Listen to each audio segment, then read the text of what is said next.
लाहौर में नैब के बाद अब चलते हैं खुडियां खास, जहां पर तलखियां लिखने वाले मारूफ सहाफी कालम नगार दानिश्वर अली अहमद डिल्लू ने मकतूल समीउर रहमान के अहले खाना से मुलाकात की। मजीद जानते हैं सीनियर सहाफी और एंकर पर्सन अशरफ सावल से। जी अशरफ सावल, क्या कहते हैं अली अहमद डिल्लू साहब समी कत्ल केस पर?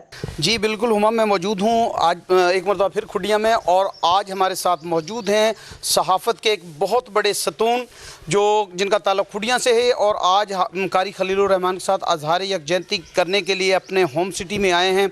हम उनसे बात करते हैं। अली अहमद डिल्लू साहब जो सहाफ़त की दुनिया में एक बहुत बड़ा नाम है, उनसे। जी अस्सलाम वालेकुम सर।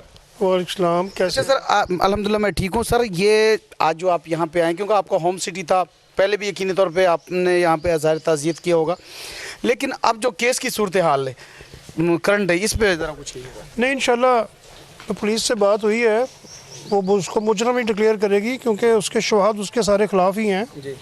और यहाँ जितने विटनेस हैं उसके बाद उसके बचने का कोई इम्कान नज़र नहीं आता जी।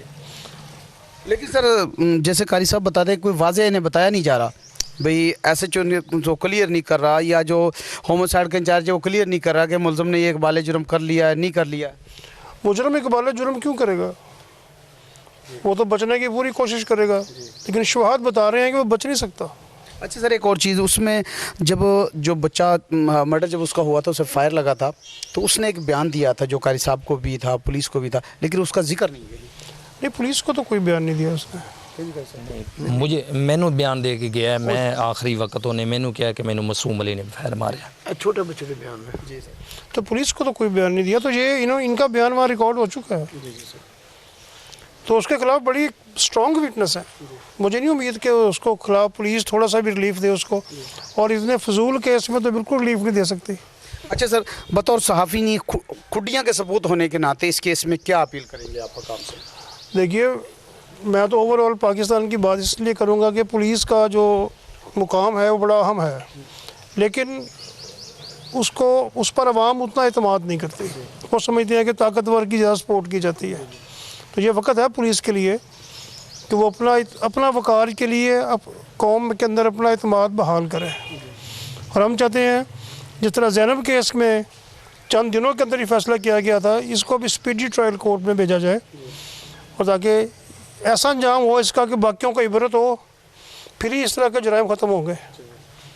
शुक्रिया। नाज़रीन, हमारे साथ सरदार आबिद जमाल डोगर जो पाकिस्तान तहरीक इंसाफ तहसील कसूर के सीनियर नायब सदर हैं, वो भी मौजूद हैं। ताल्लुक़ है खुडिया सिटी से। जी सरदार साहब, क्या कहेंगे? मैं चौधरी अली अहमद साहब की बात को आगे बढ़ाऊँगा कि ये पुलिस के लिए बड़ा मौका है कि अपने इमेज को वो वाज़ह करें, क्योंकि लोग अगर शकूक व शबहात का शिकार हो रहे हैं तो उनको चाहिए कि अपनी पोजीशन वाज़ह करें।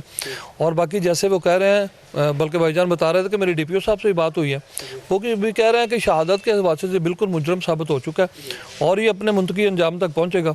बाकी जहाँ तक ज़िला कसूर के मामलात हैं, इसमें वैसे ही ये केस ज़्यादा आ रहे हैं, इसी वजह से भी अगर इस बंदे को थोड़ी सी ढील दी जाती है तो ऐसे मामलात बढ़ते जाएंगे।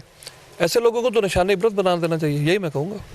नाज़रीन, आपने हमारी रोज़ाना की ट्रांसमिशन यहाँ की देखी, लेकिन आज मैं समझता हूँ कि थोड़ी सी हौसला अफजा बात यह है कि चौधरी अली अहमद डिल्लू साहब, सरदार आबिद जमाल साहब और खलीलुर रहमान साहब जो हैं मकतूल के वालिद, उनके जो बयान हैं उसमें मुझे कुछ हौसला दिखाई दे रहा है, क्योंकि उनकी पुलिस से भी बात हुई, और उम्मीद यही करूँगा कि इस कत्ल जो कातिल है वो अपने मुंतकदी अंजाम तक पहुँचे। जी ये अशरफ सावल तफसील से आगाह करने का शुक्रिया।